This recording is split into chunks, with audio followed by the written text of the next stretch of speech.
All right, the last of these three original that we were playing with. Notice here, this is 8x to the second. So the numerator is degree 2, denominator is also degree 2. So the previous bit where we did a u substitution is not going to work because the degree here is 2, degree here is 1. When you form the differential for the u substitution, that lines up nicely. But here, if you form the differential of x squared, you don't get 8x squared. That doesn't work. So what we work with here is, notice that the degree of the numerator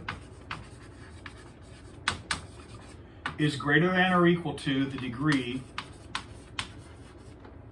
of denominator. The degree of the numerator is greater than or equal to the degree of the denominator. In this case, they're equal. What you would do here in this scenario, you go back to your glory days in basic, high school, or wherever you learned algebra, and you do the division. You do this long division.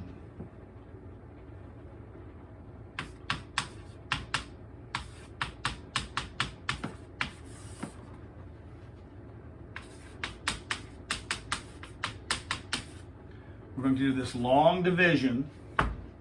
8x squared is actually 8x squared plus 0x plus 0. And x squared plus 16 is actually x squared plus 0x plus 16. You do the long division. So,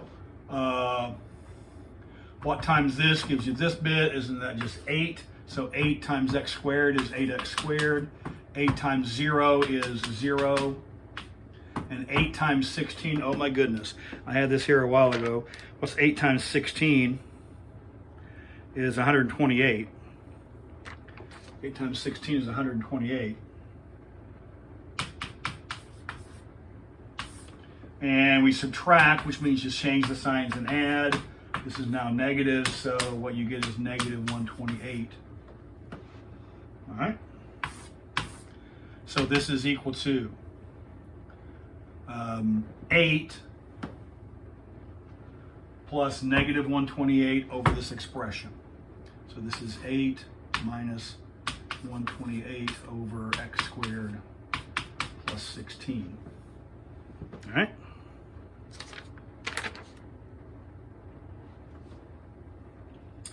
And then the question is now, what is all that? Well, we can rewrite that, just this expression here. All right? So this integral is equal to the integral of 8 minus 128 over x squared plus 16. And now that can be split up into two integrals.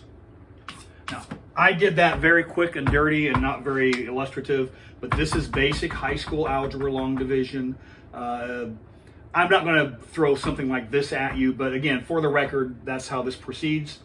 And so then this becomes the integral of 8 dx minus the integral of 128 over x squared plus 16 dx. And now you know what to do. This is a basic form. The antiderivative of a constant is you reattach the variable.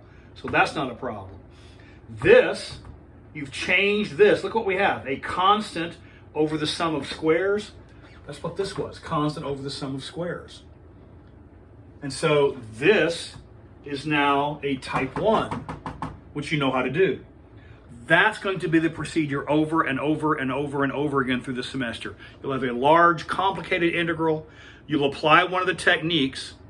And when you apply the techniques, you don't necessarily, in fact, rarely do you actually get a result. You apply the techniques to this large integral, complicated.